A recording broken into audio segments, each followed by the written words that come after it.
Hey everyone, Danielle here with our week 6, I believe, video in the Getting Started series. And this week we're going to be talking all about embossing. And so there are basically two types of embossing. I would say there's dry embossing and then heat embossing. And so I'm just going to really briefly go over both of the types and give you some tips and tricks that I use when I do this. And so first I'm going to show you the dry embossing. And you can do this a couple of ways. The first is you can use embossing folders, like this one from Sizzix, and pretty much what it is a little folder. One side will have a raised surface. I don't know if you'll be able to see that, but it has the design and it's raised. And the other side is, I guess what you would say, the negative, so they fit together. So they're really simple to use. You would just take a piece of cardstock, so I'm going to use this piece of craft, and you just pretty much fold your embossing folder like that. You stick it in your die cutting machine and do whatever whatever sandwich directions they give you. And then my cutting plates are so warped, it takes a little work to get it through, and then you just crank it through like you would if you were using one of your dies. And when you open it up and pull it out, you get a really neat embossed pattern on your paper. And so you can use it either way, either with a raised, like with the texture raised, or with more of a depressed look. So that's your embossing folder. Another neat thing that you can do with your embossing folder is kind of like a faux letterpress technique. And I wish I could say that I came up with this, but I didn't. Jennifer McGuire did. And so I'll show you really quickly if you're not familiar. You do the same thing. You're going to take your embossing folder and you're just going to ink it up with whatever color ink you want. And so I'm going to use, let's see, I'm going to go with this Butter Bar color by Hero Arts. And it's super simple. All you do is take your ink pad, and I'll do it down here. Pretty much just rub it all over your embossing folder. And I wouldn't use a chalk ink because remember, the chalk inks do dye. They will stain things. So I would use a pigment ink or a dye ink.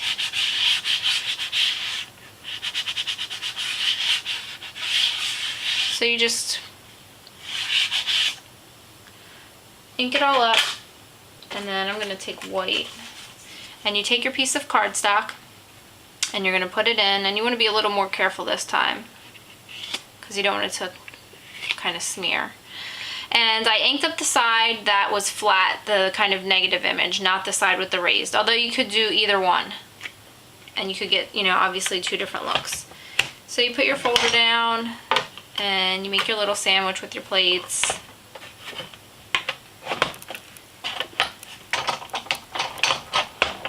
And then you go ahead and you just crank it through.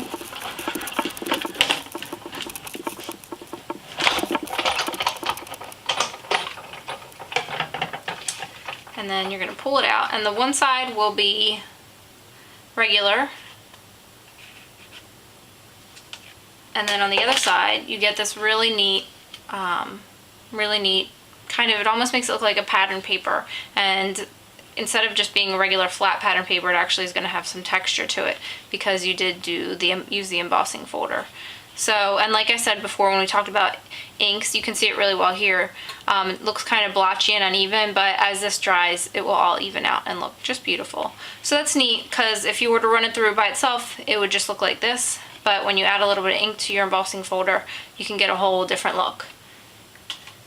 And cleanup is really easy too. You just take, you know, wet paper towel or baby wipe, and you can just wipe the whole thing clean. All the ink will just wipe right off, but I'm not going to do it all now because that would be a waste of time. So those are your embossing folders.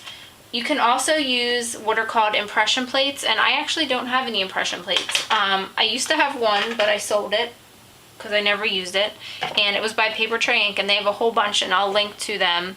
And pretty much what it is, it's like your embossing folder, except it's just one solid plate. It doesn't open up. And with the embossing plates, with the impression plates, you also have to use different types of cutting mats, which I don't have. So, and you can also do some dry embossing with, if you use the spout binders, they do have a way you can emboss. And like I said before, you have to use special cutting mats. Let's see. You know what? I do actually have them. So I'll show you real quick. If you do want to emboss, you're going to have to use kind of these rubbery mats. But you can use them with your spout binders and get an embossed image, as well as you could cut it or create a frame. So that's pretty neat. Now, if you don't have a die cutting machine, but you still want to emboss, you can go kind of the old school route and use one of these texture plates. And this is by Fiskars. I'm not sure if other companies make them. I'm sure that they do. I've just never seen them. I'm not really familiar. But if you're familiar with kind of like when you would do leaf prints as a child, it's kind of the same idea. So you would, have your plate and you would put down, your piece of paper, and then you would use this little tool and you just actually, would rub it over the surface of the plate to create the embossed image. I don't recommend these. You get really bad results, and you have to be really patient, and it takes a lot of arm work to actually get it to work. But if you didn't want to get a die cutting machine, but you still wanted to do some embossing, then this is certainly an option. And they have all different styles. This is a filigree style, which oddly enough actually is almost identical to the embossing folder that I used, and I didn't even do that on purpose. So those are your dry embossing, and I really don't use it a whole lot. I don't know why, just not my thing. But what I do like to do is heat embossing, and so I'm going to go ahead and show you. Now, if you're going to do heat embossing, you're going to need a few things to get started. The first is going to be Versamark watermark ink, and I went over this with you when we did the video on inks, and it's almost like a glue ink pad. It's super tacky, and so your embossing powders will stick to it really nicely. So you're going to need that. You will obviously need some embossing powders. My number one choice is Hero Arts for their white and their clear. And also, if you want to do colors, they come in all different colors, and you can get glitter and kind of like translucent and sparkles and whatever you can think of. So I like the Adirondack or anything by Ranger. They all have really nice embossing powders. Or I think it's Zing. I don't have any, but I've heard really good things about it. And then I've never used this, and I just got it, so I'll test it out and post a picture when I do. But it's white embossing powder, and it's by Ranger, and it's puffs. And so they say that when you emboss with it, the powder actually kind of puffs up and really becomes raised off your paper. So I haven't tried it yet. It's still in the plastic, but I'll give it a try and show you what it looks like, let you know if I like it or not. And this, I believe this does come in a couple colors as well. So you'll need those things, and then you're definitely going to want to have some sort of embossing buddy. And so I have this one. It's by EK Success, and it's pretty much a little brush on the end. You can probably, I wonder if you can see that, the powder coming off. But it has a little brush on the end like a paintbrush, and the inside is filled with what smells like baby powder. And so the idea is that paper will have some static cling to it, and so you don't want your embossing powder sticking to areas that you don't want it to. And so what you do is you just take your little embossing tool and you brush it all over the paper that you're going to be using before you stamp and emboss. Now you can get this one, or I also have this old one too. Same idea. This one's by Stampin' Up. It's an embossing buddy, and it's a little like a little baggie, and you do the same thing. You would just rub it over your paper to help prevent your embossing powder from sticking.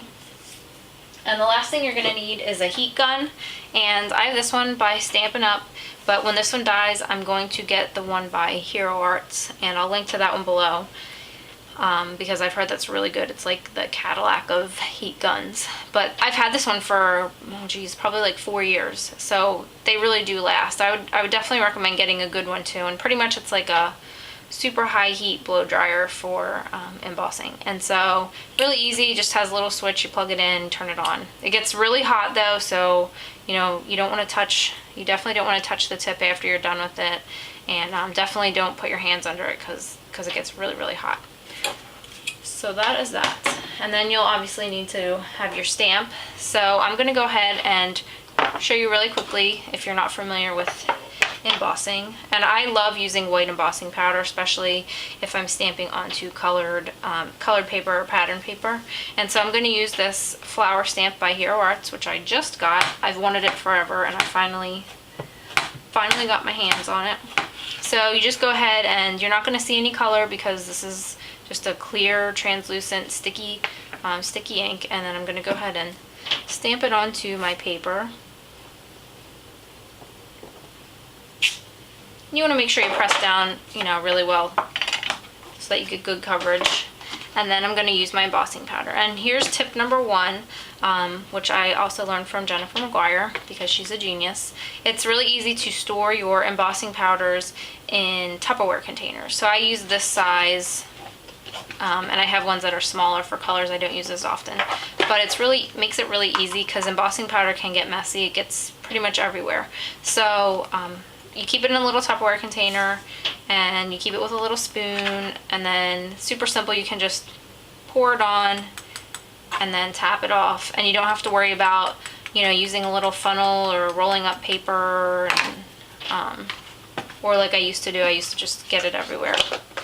So these Tupperware containers, super cheap, and they save you a lot of time cleaning up. And then I'm just going to go ahead and emboss, and I will just fast forward through this so you can get the general idea.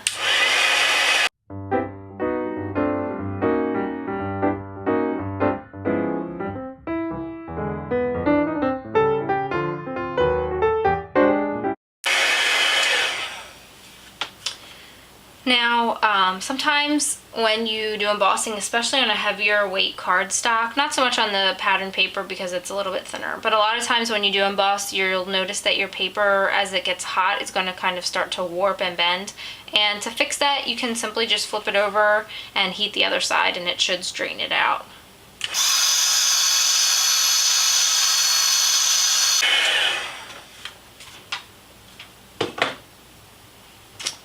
So there you have it.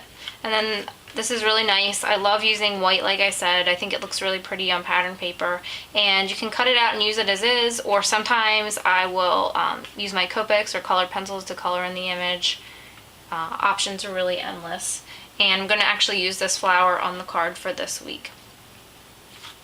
And so that is that. And I believe that's it. I mean, embossing is pretty simple. That was really just the basics. You can do a whole lot. You can take the distress inks that we used last week and, you know, ink blend to kind of color this in. Because it dries so fast and it's kind of a shiny, glossy surface, you don't have to worry about ink running or anything like that. So you can, you know, do watercolors with it. You can, you know, do your misters, and like you could always spritz it with your Mr. Huey's just to add a little something. And the nice thing is that when you do the ink blending or spray it with, do your spray mists, you can just take a baby wipe or a paper towel, even dry paper towel, and it'll just wipe right off of the part that you embossed because it is slick. It's not gonna, the ink isn't gonna really stick to it. So that is it for embossing. Super simple, like I said. So hopefully you picked up a little something, and check out the card for this week. And next week I'll be back, and we're kind of getting ready to wrap up the series. So next week I'm planning on covering different types of embellishments that I really like, different companies and things I've found that are really fun. And then, to be honest, I don't really know what I have after that. But if there's anything else that I haven't covered yet that you would like to see, please just let me know. I'd be more than happy to do, you know, any number of videos. I am planning on doing a video on Copics too. I had somebody ask about that, so that will be one of the videos that I do in the series. So that's that. I hope you guys have a great weekend, and I will see you all next week.